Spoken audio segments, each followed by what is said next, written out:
धनबाद में आशीर्वाद टावर में आग लग गई। इस हादसे में 14 लोगों के मरने की पुष्टि भी हो गई है। धनबाद के उपायुक्त संदीप सिंह ने इसकी पुष्टि करते हुए कहा कि मरने वालों में 10 महिलाएं और 3 बच्चे शामिल हैं। राहत और बचाव का काम पूरा हो गया है। जानकारी के अनुसार जिस घर में आग लगी वहां शादी की तैयारी चल रही थी। वहां महिलाओं की संख्या ज्यादा थी, इसलिए मरने वालों में अधिकतर महिलाएं शामिल है। हादसे में 14 लोग घायल भी हुए हैं, जिनका इलाज चल रहा है। जान पहचान वाले लोग गए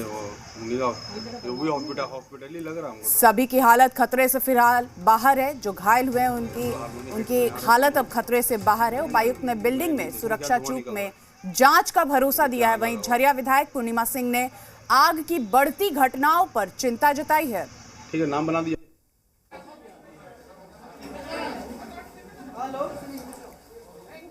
ये अपने घर की छत पर ही फल और सब्जियां उगाते हैं। महीने का 40 से 50 हजार कमाते भी हैं। इनसे सीखना है तो फ्रीडम ऐप को अभी डाउनलोड करो। धनबाद में एक अपार्टमेंट पे आग लग गई। वहां शादी की तैयारी चल रही थी। करीब 14 लोगों की मौत हो गई इस हादसे में और ज्यादातर मरने वालों में महिलाएं शामिल हैं। तस्वीर आप देख रहे हैं। भीषण हादसा यहाँ पे और एम्बुलेंस में घायलों को जल्दी से अस्पताल भेजा गया और फिलहाल जो घायल थे उनकी स्थिति अभी खतरे से बाहर बताई जा रही है।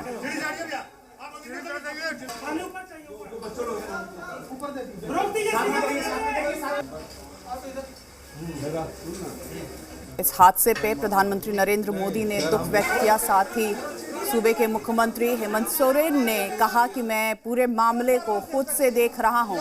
तस्वीरों में देखिए भीषण हादसा, घायलों को किस तरीके से अस्पताल ले जाया जा रहा है।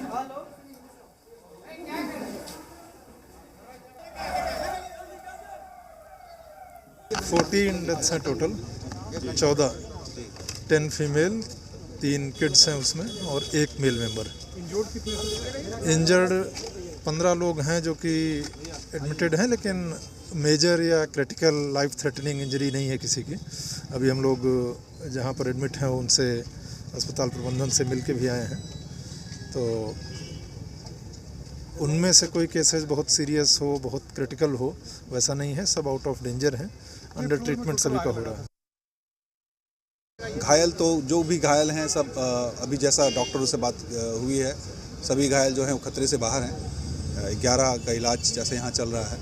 बाकी कुछ लोग इलाज करा के निकल भी गए हैं, तो सभी लोग जो हैं वो खतरे से बाहर हैं। आग लगने के वजहों का पता चला? अभी इनिशियली तो कई सारी जो बातें आ रही हैं, लोकल लोगों ने बताया है कि किसी पूजा रूम से आग लगी थी, वहाँ से फिर आगे बढ़ी है फर्दर। लेकिन हम लोग जांच, अभी तो इनिशियल स्टेटमेंट है।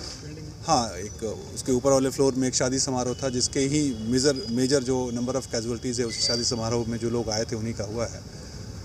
बाकी हम लोग जो और बाकी सारा जो इन्वेस्टिगेशन है वो हम लोग कर रहे हैं। सब बताया जाए कुछ ब्लास्ट हुआ उसके बाद से जो आग? नहीं, जैसा इनिशियल जो इन लोगों ने बताया है कि किसी पूजा रूम में आग लगी थी, लेकिन अभी ये बहुत ही इनिशियल स्टेटमेंट होगा। वहाँ से फिर हम लोग जांच करेंगे तभी कुछ बता पाएंगे। अभी 14 क्लियर है। हाँ, 14 डेथ्स है। बहुत दुखद है, दर्दनाक है और एक सप्ताह के अंदर इतनी बड़ी घटना हो गई, पता नहीं किसी नजर लगी। चिंता का विषय है, चिंता का विषय ये ज़्यादा हो गया है। बगैर सुरक्षा मानकों का वो देखे हुए अंधाधुंध बिल्डिंग बनते जा रहे हैं। लोग नक्शा पास करते रहे, पता नहीं कैसे कौन सी है जो छोटे जगहों पर भी बड़ी बिल्डिंग, कहीं से भी बिल्डिंग पैदा हो अनुसार उनको उनका नक्शा पास नहीं होना चाहिए। लेकिन लोग पास करते जा रहे हैं, बनते जा रहे हैं, लोग भी रह रहे हैं। दुखद है, अत्यंत दुखद है। लेकिन आज सबकी यहाँ जितने लोग थे और उनकी समझबूझ से जिन लोगों की जान बचाई जा सकी जो है, और हमारी जो कैजुअल्टीज़ हुई हैं, बहुत ही दुखद घटना है। लेकिन अब इस पे विचार करना पड़ेगा कि लगातार ऐसी घटनाएं हो रही हैं और जिस तरीके से कंट्रोल हम करना चाह रहे थे आग को, उस तरीके से नहीं कर पा रहे हैं। तो निश्चित तौर पर जो है फायर ब्रिगेड की जो सुविधाएं हैं उनको बढ़ाना होगा और ये भी जांच करनी होगी कि भाई जो पहले नक्शे पास किए गए हैं वो कम से कम ऐसे हो कि वहाँ फायर ब्रिगेड की गाड़ी वहाँ तक पहुँच सके। ये अपने आप में एक बहुत बड़ा सवाल है और निश्चित तौर पर सदन में जो है ये मुद्दा इस बार बहुत जोर शोर से उठेगा, क्योंकि हमने धनबाद के कुछ बहुत ही प्रिय लोग जो है विगत एक हफ्ते में जो है खो दिए हैं। पुराना बाजार से मैं जब क्रॉस कर रहा था, जैसे ही देखा भयावह धुआं, दौड़ करके मैं आया। आने के बाद देखा कि 2 तल्ले में पूरा आग की चपेट में है और भयावह आग लगी हुई है। हमने ठीक देखा कि इधर अग्निशमन के यंत्र काम नहीं कर रहे हैं, उतना पानी नहीं जा पा रहे हैं। सामने वाला फ्लैट, ठीक उसके सामने वाला जो फ्लैट है उसके घर के छत में गया और वहाँ से पाटलिपुत्र का बहुत ही ज़्यादा सहयोग रहा।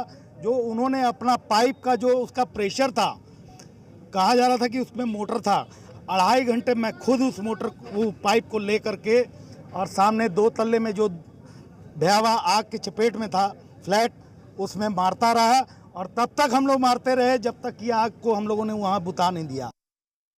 धनबाद के जोड़ा फाटक रोड स्थित आशीर्वाद टावर में आज देर शाम को अचानक आग लग गई। आग दूसरे मंजिल पर लगी और वो चलकर धीरे धीरे तीसरे, चौथे और 5वें तल्ले पर पहुंच गई। इस वक्त हम मौजूद हैं आशीर्वाद टावर के बाहर, जहां पर आप तस्वीर में देख सकते हैं कि काफ़ी संख्या में यहां पर लोग मौजूद हैं। तमाम जो आसपास के लोग थे वो राहत व बचाव कार्य के लिए पहुंचे। बताया जा रहा है कि आग जो है वो दूसरे मंजिल में पंकज अग्रवाल के आवास में लगी थी और ये आग धीरे धीरे जो है पूरे अपार्टमेंट में तीसरे, चौथे और 5वें कुल मिला के 3 मंजिल तक जो है वो पहुंच गई थी। और इस आग के दौरान, आग के चपेट में आने से अब तक 14 लोगों की मौत हो चुकी है, जिसमें 10 महिला, 1 पुरुष और 3 बच्चे शामिल है। साथ ही साथ यहाँ से तकरीबन 15 से 20 लोगों को रेस्क्यू करके निकाला गया है, जिन्हें स्थानीय अस्पताल पाटलिपुत्र नर्सिंग होम और SNMCH अस्पताल में भी इलाज के लिए भर्ती कराया गया है। कई लोगों की स्थिति अब भी गंभीर बनी हुई है। आपको तस्वीर में दिखाते हैं कि यहाँ पे भारी बल में जो है एम्बुलेंस की व्यवस्था की गई थी।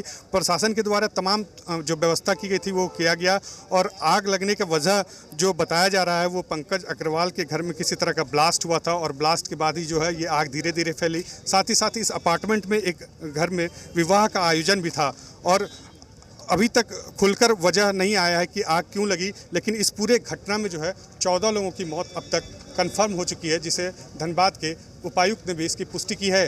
सहयोगी विपिन के साथ नितेश मिश्रा, जी न्यूज़ धनबाद। ये अपने घर की छत पर ही फल और सब्जियां उगाते हैं। महीने का 40 से 50 हजार कमाते भी हैं। इनसे सीखना है तो फ्रीडम ऐप को अभी डाउनलोड करो।